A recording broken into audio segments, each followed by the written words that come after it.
So hello friends, welcome to our YouTube channel Medici. Today we are going to study about our next topic that is lipid autocoids. आज हम ऑटोकॉइड्स के आगे का part देखेंगे जो ऑटोकॉइड lipid से made up of होते हैं. ठीक है, तो लिपिड में कौन कौन से ऑटोकॉइड्स होते हैं? तो लिपिड ऑटोकॉइड्स में होते हैं लाइक प्रोस्टाग्लैंडिन्स, ल्यूकोट्रिन्स, थ्रोम्बोक्सिन. ठीक है, ये सारे प्रोस्टाग्लैंडिन, ल्यूकोट्रिन्स, थ्रोम्बोक्सिन ये सब इसमें इंक्लूड होते हैं. तो ये सब लिपिड ऑटोकॉइड्स में आते हैं. ठीक है, अब लिपिड ऑटोकॉइड्स होते हैं वो क्या होते हैं? तो they are the derivatives of eicosatetraenoic acid. Eicosatetraenoic acid. ठीक है, ये किसके डेरिवेटिव होते हैं? It is a derivative eicosatetraenoic acid, जिसको हम दूसरे नाम से जानते हैं एरिकिडोनिक एसिड. ठीक है, सो ये किससे लिपिड ऑटोकॉइड्स में प्रोस्टाग्लैंडिन, ल्यूकोट्राइन, थ्रोम्बोक्सिन, A2 आते हैं, जिसके अंदर जो डेरिवेटिव्स होते हैं एरिकिडोनिक एसिड के. ठीक है, अब ये इकोसा है.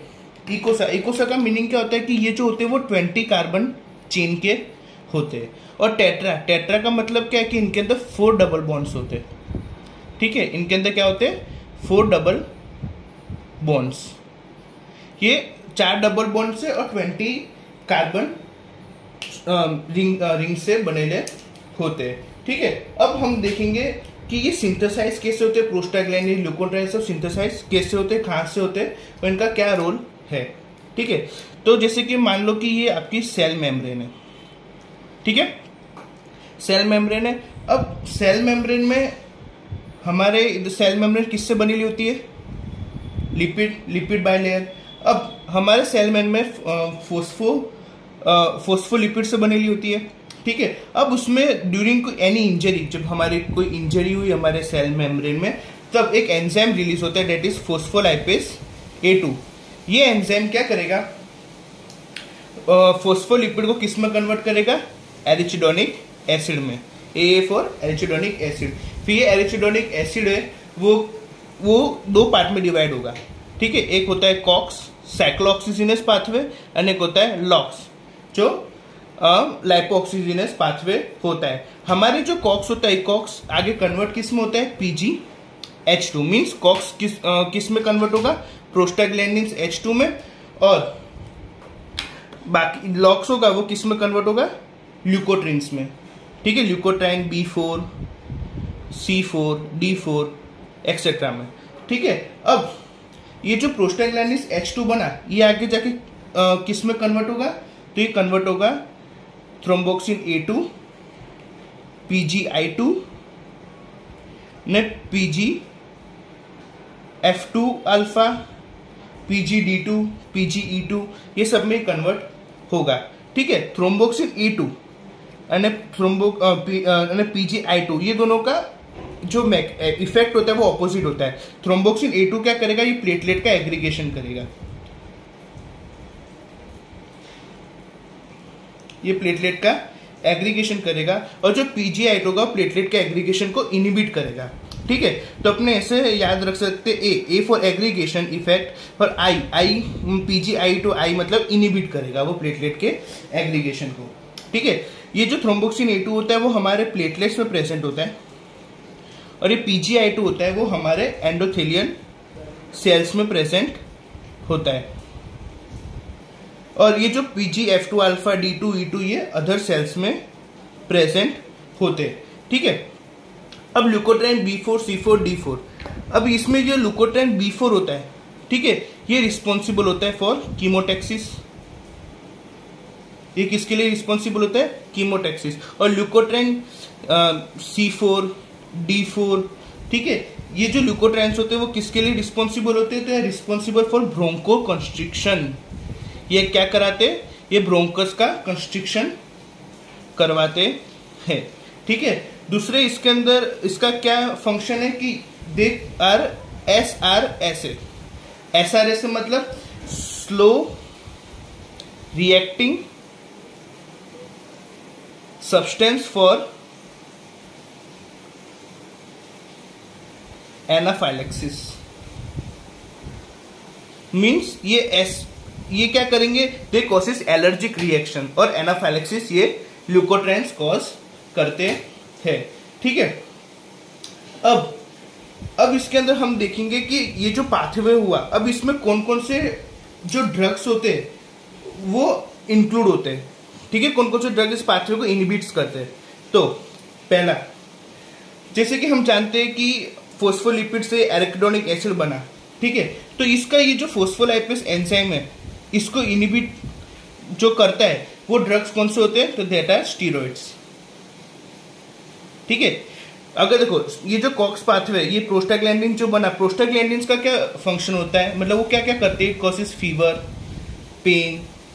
ठीक है, ये क्या बोलते हैं, प्रोस्टाग्लैंडिन्स करते हैं। अगर मान लो अगर हम स्टीरॉइड से अगर इसको प्रोस्टाग्लैंडिन्स कॉक्स को इनहिबिट कर देंगे, मतलब PLA2 को, फोस्फोलाइपेज A2 को अगर हम इनहिबिट कर देंगे तो ना कॉक्स बनेगा ना ही लॉक्स बनेगा, तो जिसकी वजह से फीवर पेन इंड्यूस होगा नहीं। ठीक है, और जो कॉक्स, ये जो एराकिडोनिक एसिड से कॉक्स बना, इसको कौन इनहिबिट करता है, तो वो होते हैं हमारे NSAIDs, non steroidal anti inflammatory drugs. ये हमारे क्या करेंगे, ये हमारे कॉक्स जो साइक्लोऑक्सीजिनेस होगा उसको इनहिबिट करेंगे। ठीक है, जिसकी वजह से प्रोस्टाग्लैंडिन का सिक्रीशन नहीं होगा, प्रोस्टाग्लैंडिन का सिक्रीशन मतलब बनेगा नहीं, और प्रोस्टाग्लैंडिन अगर बनेगा नहीं तो फिर उससे उसकी जो नेट इफेक्ट है, मतलब उस जो फीवर, पेन, इन्फ्लामेशन ये जो प्रोस्टाग्लैंडिन करता है वो नहीं कर पाएगा। ठीक है, अब हम देखेंगे कि डिफरेंट ये जो प्रोस्टाग्लैंडिन्स है उनका अलग अलग हमारे बॉडी ऑर्गन्स पे क्या रोल है। ठीक है, तो पहले हम देखेंगे the role of prostaglandin in CVS, cardiovascular system. Cardiovascular system में प्रोस्टाग्लैंडिन्स का क्या रोल है। ठीक है, अब हमको पता है कि हमारा हार्ट होता है, 4 चैम्बर होता है। ठीक है, ये मान लो 4 चैम्बर हमारा हार्ट है। ठीक है, सो हमारे जो लेफ्ट वेंट्रिकल होता है, इधर से हमारी बॉडी के अंदर का ब्लड सप्लाई होता है थ्रू एओर्टा। ठीक है, हमारी बॉडी के अंदर अक्खा ब्लड सप्लाई होता है थ्रू एओर्टा, ये हमारा एओर्टा है। ठीक है, अब हमारे राइट वेंट्रिकल के थ्रू जो पल्मोनरी ट्रंक होता है वो हमारा कहाँ ब्लड सप्लाई करता है, तो वो हमारे लंग्स में ब्लड का सप्लाई करेगा। ठीक है, ये लंग्स, ठीक है, ये लंग्स में हमारे ब्लड का सप्लाई करेगा। लेकिन जो छोटे बच्चे होते हैं, मीन जो इन्फेंट्स, जो अभी जो यूट्रस के अंदर होते हैं, ठीक है, उनमें कैसा होता है, उनके अंदर जो लंग्स होता है वो मैच्योर नहीं होता है। ठीक है, तो अब उनको जो भी न्यूट्रिशन, जो भी ऑक्सीजन या कार्बन डाइऑक्साइड एक्सचेंज होता है वो थ्रू प्लेसेंटा के थ्रू ही होता है। ठीक है, तो उनमें ये जो एओर्टा से जो ब्लड आता है, ठीक है, वो एक उनके अंदर एक डक्टस आर्टेरियोसस होता है जो एओर्टा का ब्लड को पल्मोनरी ट्रंक के ब्लड को एओर्टा के अंदर ले जाता है, जिसकी वजह से वो सारे बॉडी के अंदर घूम सके, क्योंकि उसके लंग को तो ब्लड की जरूरत ही नहीं, क्योंकि अभी वो यूट्रस में। ठीक है, तो ये जो ब्लड ये आपकी बॉडी के अंदर ये डक्टस आर्टेरियोस के थ्रू ले जाता है, डक्टस आर्टेरियोसस। ठीक है, अब जब मान लो प्रेगनेंसी में जब डिलीवरी हो गई, ठीक है, जब बच्चा बाहर आ गया, तो अब वो बाहर का जो ऑक्सीजन है वो लेगा। अब जब वो बाहर से ऑक्सीजन लेगा तब उसके लंग्स भी क्या बोले मैच्योर होने चाहिए। ठीक है, मैं उसका जो ब्लड का फ्लो है वो लंग्स में जाना चाहिए। बट कभी कभी कैसा होता है कि जो डक्टस आर्टेरियोसस होता है वो ओपन ही रहता है, जिसकी वजह से वो ब्लड लंग्स में जा पाता नहीं है। ठीक है, ये कंडीशन को हम बोलते हैं patent ductus arteriosus. Patent ductus arteriosus. ठीक है, मतलब हम जब डिलीवरी हो गई, जब बच्चा बाहर आ गया यूट्रस से, उसके बाद ये जो ब्लड जो लंग्स में जाना चाहिए वो लंग्स में जाने के बजाय डक्टस आर्टेरियोसस के ओपन होने की वजह से वो वापस एओर्टा में जाता है। ठीक है, जिसकी वजह से लंग्स को ब्लड नहीं मिल पाता, तो उसकी वजह से वो लड़के मतलब वो जो बच्चे होते हैं उनमें कार्डियक आउटपुट की कमी, ऐसा सब सिम्टम्स होते हैं। उसके बाद ये जो पेटेंट डक्टस आर्टेरियोसस के पेशेंट होते हैं, मतलब जो बच्चे होते हैं, उनके अंदर जो low blood output, heart rate decrease हो जाना, ऐसी सब प्रॉब्लम्स होती है। अब ये जो क्या बोलते हैं, हमारा ये जो ओपन रहा डक्टस आर्टेरियोस किसकी वजह से ओपन रहता है? क्यों? बिकॉज हमारे इसमें जो पीजी प्रोस्टाग्लैंडिन्स के जो रिसेप्टर्स होते हैं वो इसको ओपन रखते हैं। अब हम अगर प्रोस्टाग्लैंडिन्स को अगर हम इनिबिट कर दे, इसका अगर हम सिंथेसिस इनिबिट कर दे, तो ये डक्टस आर्टेरियोसस भी क्लोज हो जाएगा। ठीक है, तो हम इनके जो सिंथेसिस को इनिबिट करेंगे तो हम कौन सी ड्रग्स देंगे जो प्रोस्टाग्लैंडिन्स को डिक्रीज करेगी? तो दे आर एनसेड्स। हम कौन सी ड्रग देंगे? तो एनसेड्स। एनसेड्स में भी कौन सी? तो फर्स्ट सबसे ज्यादा जो प्रीफर करते हैं दैट इज इब्यूप्रोफेन। हम इनमें 3 एनसेड सबसे ज्यादा देते हैं। ठीक है, जो फर्स्ट वो है इब्यूप्रोफेन जो हम देते हैं, देन इंडोमिथासिन, थर्ड हम देंगे इसमें एस्पिरिन। ठीक है, इब्यूप्रोफेन को सबसे ज्यादा प्रीफर किया जाता है कंपेयर टू इंडोमिथासिन। ठीक है, अगर हम इनका एनसेड्स दे देंगे तो इनका जो ये एनसेड्स क्या करेंगे, इनमें जो पीजी प्रोस्टाग्लैंडिन जो इनको ओपन करके रखा है उसका प्रोस्टाग्लैंडिन का सिंथेसिस इनिबिट हो जाएगा। ठीक है, जिसकी वजह से डक्टस आर्टेरियोसस भी क्लोज हो जाएगा। इसके क्लोज होने की वजह से वापिस जो ब्लड है वो लंग्स में आने लगेगा। ओके, तो ये था प्रोस्टाग्लैंडिन का इफेक्ट क्या हमारे सीवीएस में। अब दूसरा प्रोस्टाग्लैंडिन का इफेक्ट हमारे ब्लड वेसल्स पे। ब्लड वेसल्स पे प्रोस्टाग्लैंडिन का क्या इफेक्ट होता है? जो ब्लड वेसल होती है उसमें जो PGE2 प्रेजेंट होता है और उसका क्या फंक्शन होता है? तो दे आर वेसोडायलेटर्स। PGE2 का क्या फंक्शन होता है? They are vasodilators. ठीक है, तो अब ये प्रोस्टाग्लैंडिन होंगे वो कहाँ पे यूज होंगे, किसके ट्रीटमेंट में? तो they are use in the treatment of erectile dysfunction. They are used in the treatment of erectile dysfunction और in impotency। मतलब हमारा इरेक्टाइल हमारा इरेक्शन कब होता है? ठीक है, इरेक्शन कब होगा? जब हमारे पेनिस के अंदर ब्लड का फ्लो ज्यादा होगा तभी इरेक्शन होगा। सो ड्यू टू वेजो कंस्ट्रिक्शन, जो पेनिस के अंदर जो ब्लड वेसल होती है उनमें वेजो कंस्ट्रिक्शन होने की वजह से इरेक्टाइल डिसफंक्शन होता है, जिसकी वजह से इम्पोटेंसी होती है। ठीक है, अगर उसके अंदर हम अगर PGE2 के एनालॉग्स दे देंगे लाइक एल-प्रोस्टाडिल, ठीक है, कि एल-प्रोस्टाडिल अगर हम इसमें मतलब उसमें अगर हम पेशेंट को देंगे तो उसकी वजह से क्या होगा, जो पेनिस पे वो ब्लड वेसल होगी वो डायरेक्ट हो जाएगी और उनको ब्लड सप्लाई अच्छे से मिलेगा, जिसकी वजह से इरेक्शन होगा। ठीक है, लेकिन ये जो एल-प्रोस्टाडिल का हम जो इंजेक्शन देते हैं वो हम कौन से रूट से देते हैं? तो we are giving through intracavernous route से देते हैं। ठीक है, लेकिन ये ऑब्वियस वस्तु है कि अगर आप किसी को इंट्राकेविनियस रूट से अगर उसको इंजेक्शन दोगे तो बहुत ही पेनफुल होगा। ठीक है, तो इरेक्टाइल डिसफंक्शन के लिए ड्रग ऑफ चॉइस क्या होती है? तो for erectile dysfunction drug of choice is sildenafil.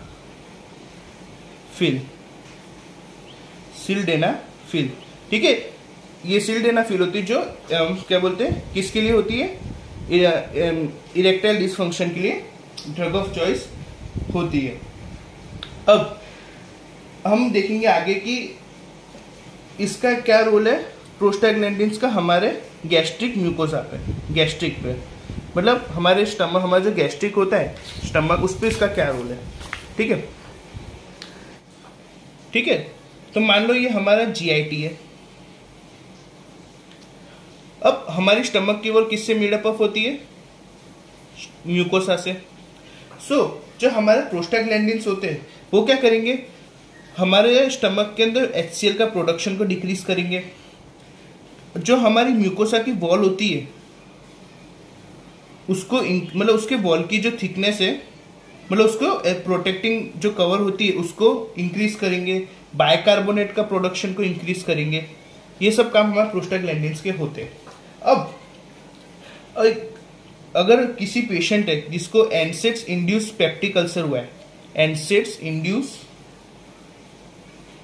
Peptic ulcer, अगर कोई पेशेंट है जिसको पेप्टिक अल्सर हुआ है, ठीक है, किसकी वजह से, एनसेड्स। अब एनसेड्स की वजह से पेप्टिक अल्सर होता है, क्यों होता है, due to inhibition of COX pathway, COX 1, ठीक है। हमारे स्टमक के अंदर जो म्यूकोसा का प्रोडक्शन जो बढ़ाता है, बाइकार्बोनेट का प्रोडक्शन बढ़ाता है, और जो HCl को डिक्रीज करता है, वो उसका कॉक्स 1 का भी ये सेम फंक्शन है, मतलब कॉक्स 1 भी यही करता है। अब एनसेड्स की वजह से जो कॉक्स 1 का इनिबिट हो गया, अब ये कॉक्स 1 के इनिबिट हो जाने की वजह से हमारे स्टमक के अंदर क्या होगा, म्यूकस का प्रोटेक्शन कम हो जाएगा, बाइकार्बोनेट डिक्रीज हो जाएगा और HCl इंक्रीज हो जाएगा, ठीक है, जिसकी वजह से हमको गैस्ट्राइटिस जैसी प्रॉब्लम होती है। तो हम ऐसी कंडीशन में हम कौन सी ड्रग देंगे, so that is PGE2 analogue, that is misoprostol, ठीक है, ये हम देंगे। मिसोप्रोस्टॉल क्या करेगा, ये प्रोस्टाग्लैंडिन्स का एनालॉग है, तो ये क्या करेगा, ये HCl का मतलब म्यूकोसा का जो वॉल है उसको, उसकी लेयर को इंक्रीज करेगा, ठीक है, उसकी थिकनेस बढ़ाएगा, उस जो बाइकार्बोनेट का प्रोडक्शन को इंक्रीज करेगा, स्टमक में HCl का प्रोडक्शन को भी ये डिक्रीज करेगा। बट हम मिसोप्रोस्टॉल को एनसेड्स इंड्यूस पेप्टिक अल्सर में हम यूज करते हैं, but the drug of choice for NSAID induced peptic ulcer they are proton pump inhibitors like rabeprazole और पेंटोप्रेस। कोई भी पेप्टिक अल्सर हो ना, उसके लिए ड्रग ऑफ चॉइस क्या होती है, हमेशा PPIs, ठीक है। अब ये था हमारे प्रोस्टाग्लैंडिन्स का रोल हमारे GIT पे। अब हम देखेंगे प्रोस्टाग्लैंडिन्स का रोल हमारे लंग्स में, ठीक है। अब आपको पता है कि एक डिसऑर्डर होता है, that is pulmonary hypertension, okay, pulmonary hypertension, pulmonary artery hypertension. अब हम जैसे कि नॉर्मल हाइपरटेंशन में हम जो ड्रग यूज करते हैं, वो ड्रग पल्मोनरी हाइपरटेंशन में इतनी इफेक्टिव होती नहीं है, ठीक है। क्यों नहीं होती, क्योंकि जो पल्मोनरी की जो आर्टरी की वेसल होती है, उनको डायलेट करने के लिए हमको जो डिफरेंट ड्रग्स चाहिए।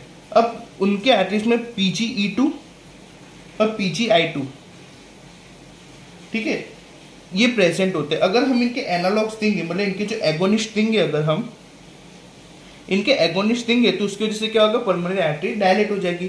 और हम कौन सी ड्रग यूज करते हैं for pulmonary artery hypertension, that are iloprost. पहली होती है आइलोप्रोस्ट, दूसरी होती है ट्रीप्रोस्टिनिल, दूसरी कौन सी होती है, ट्रीप्रोस्टिनिल। इनका क्या इफेक्ट है, they are the vasodilators, ठीक है, they are the most effective drug, मतलब वो सबसे ज्यादा इफेक्टिव ड्रग होती है इन पल्मोनरी आर्टरी हाइपरटेंशन में। अब लेकिन drug of choice for pulmonary artery hypertension is endothelin antagonist. कौन सी होती है, तो दे आर एंडोथेलिन एंटागोनिस्ट। उस ड्रग का नाम क्या है, तो दैट इज बोसेंटन, बोसेंटन। ये जो ड्रग होती है ये यूज होती है in pulmonary hypertension, pulmonary artery hypertension में, ठीक है, they are the endothelin antagonist, ठीक है। अब हम देखेंगे इसका अब role of prostaglandins in uterus, ठीक है। चौथा हम देखेंगे role of prostaglandin in uterus. Uterus पे इसका क्या रोल है। मान लो कि आप ये यूट्रस है,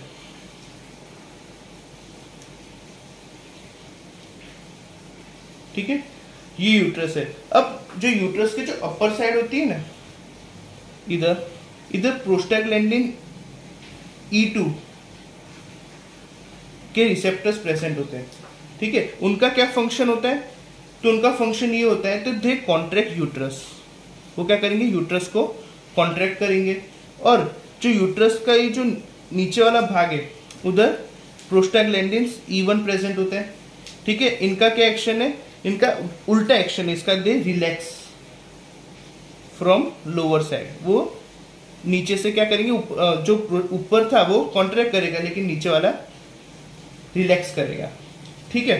अब तो हमको इसमें जो ड्रग्स होते हैं, जो यूट्रस में प्रोस्टाग्लैंडिन्स यूज होते हैं, उसको हम कहाँ यूज कर सकते हैं, तो it is used in abortion, abortion में हम इनको यूज कर सकते हैं। कैसे? मान लो कि एक बेबी है, ठीक है, ये एक बेबी है। अब हम अगर कोई प्रोस्टाग्लैंडिन्स का एनालॉग देंगे, ठीक है, लाइक मिसोप्रोस्टोल, कार्बोप्रोस्ट, लाइक मिसोप्रोस्टोल, कार्बोप्रोस्ट, ये क्या करेंगे, ये ऊपर से यूट्रस को कॉन्ट्रैक्ट करेंगे, यूट्रस को कॉन्ट्रैक्ट होगा तो बच्चा बाहर आ जाएगा, ठीक है, और ये नीचे से क्या करेंगे, यूट्रस को रिलैक्स करेंगे, जिसकी वजह से बच्चा आसानी से बाहर आ जाए, ठीक है। तो they are use in abortion, ठीक है। तो क्या हम इसको जब बच्चे की डिलीवरी होती है तब हम इसको यूज कर सकते हैं? क्वेश्चन ये अराइज होता है कि क्या हम इसको बच्चे की जब डिलीवरी होती है तब इसको हम यूज कर सकते हैं? तो दैट इज नो, हम डिलीवरी के समय इसको यूज नहीं कर सकते। क्यों? क्योंकि मिसोप्रोस्टोल कार्बोप्रोस्ट होता है, वो बहुत ही स्ट्रॉन्ग यूट्राइन कॉन्ट्रैक्शन कॉज करता है, जिसकी वजह से अगर हम इनको ड्यूरिंग डिलीवरी देंगे तो उसकी वजह से जो बच्चे का जो सर है मतलब इतनी जोर से कॉन्ट्रैक्ट होगा तो उसका जो दम घुट के बच्चे की डेथ भी हो सकती है। इसलिए मिसोप्रोस्टोल और कार्बोप्रोस्ट हम डिलीवरी के समय नहीं देते, इसको हम एबॉर्शन के समय यूज करते हैं। डिलीवरी के समय हम कौन सा ड्रग यूज करते हैं फॉर कॉन्ट्रैक्शन ऑफ यूट्राइन? तो that is oxytocin, oxytocin during induction of labour, ठीक है। इंडक्शन ऑफ लेबर के लिए हम कौन सी ड्रग यूज करते हैं? इंडक्शन ऑफ लेबर के लिए तो डेट इज ऑक्सीटोसिन। हम कभी मिसोप्रोस्टोल कार्बोप्रोस्ट यूज करेंगे नहीं, ठीक है। अब ये जो हमारे मिसोप्रोस्टोल कार्बोप्रोस्ट है ये हमारे एक और कंडीशन में यूज होते हैं, that is PPH. PPH means post partum haemorrhage, मतलब कि जब बच्चा बाहर आ गया, ठीक है, तो कितनी जो फीमेल्स होती है ना उनमें जो उनकी जो यूट्रस में जो ब्लड वेसल्स होती है, ठीक है, वो नॉर्मली तो कॉन्ट्रैक्ट होके ब्लड फ्लो रोक देती है, बट कितनी जो फीमेल्स ऐसी होती है जिनमें क्या बोले कि ब्लड फ्लो रुकता नहीं, मतलब ब्लीडिंग होती रहती है, ठीक है। तो इनकी ब्लीडिंग को रोकने के लिए हम ये प्रोस्टाग्लैंडिन्स एनालॉग यूज कर सकते हैं। ये क्या करेंगे, जैसे यूट्रस को कॉन्ट्रैक्ट करते हैं ऐसे उनकी ब्लड वेसल को भी कॉन्ट्रैक्ट करके ये ब्लीडिंग स्टॉप कर देंगे। तो they are also use in post partum haemorrhage, okay. तो हम इनको पोस्ट पार्टम हेमरेज में यूज करते हैं। और लेकिन फिर से पोस्ट पार्टम हेमरेज के लिए ड्रग ऑफ चॉइस क्या होता है? तो डेट इज ऑक्सीटोसिन। उसमें भी हम ऑक्सीटोसिन ही यूज करते हैं, लेकिन हम इनको भी यूज कर सकते हैं। और दूसरी ड्रग हम इसमें यूज करते हैं डेट इज मिथाइल अर्गोटामिन, और उनका दूसरा नाम है मिथर्जिन, ओके। तो ये था effect of prostaglandins in uterus, ठीक है। ये क्या करेगा, प्रोस्टाग्लैंडिन्स जो यूट्रस के अपर पार्ट को कॉन्ट्रैक्ट करेगा, लोअर पार्ट को रिलैक्स करेगा, जिसकी वजह से इसका यूज हम कहाँ करेंगे? In abortion. अब हम आगे देखेंगे कि what is the effect of prostaglandins in eye, हमारी आंख में, हमारी आईज, जो हमारी आईज होती है उसमें प्रोस्टाग्लैंडिन्स का क्या इफेक्ट होता है, ठीक है। तो हमारी आई में प्रोस्टाग्लैंडिन्स F2 अल्फा प्रेजेंट होता है, ठीक है।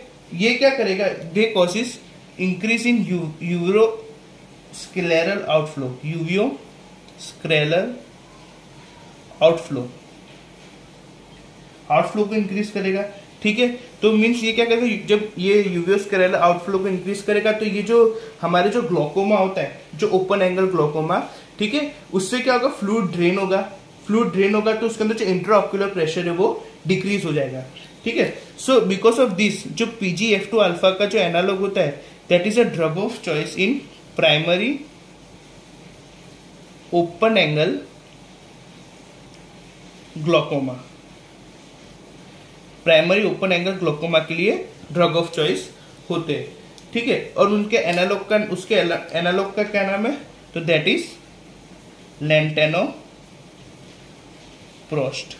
ये जो लैंटेनोप्रोस्ट ड्रग है वो कहाँ यूज होता है? कि हमारे आई में यूज होता है। It causes increase in uveoscleral outflow, जिसकी वजह से क्या बोलते हैं, फ्लूइड का ड्रेनेज होता है, इंट्राऑक्यूलर प्रेशर डिक्रीज हो जाता है।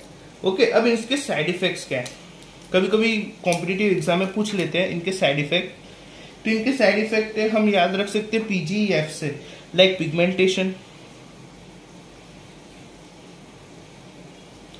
ग्रोथ ऑफ आईलैशेस, ठीक है, growth of eyelashes. Third, fluid in macula और मैक्यूलो एडिमा।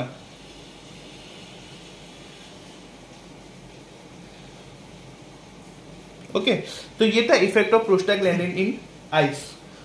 ठीक, अगर आपको हमारा वीडियो अच्छा लगा हो, ठीक है, तो प्लीज इस चैनल को लाइक करें, शेयर करें, सब्सक्राइब करें। Thank you.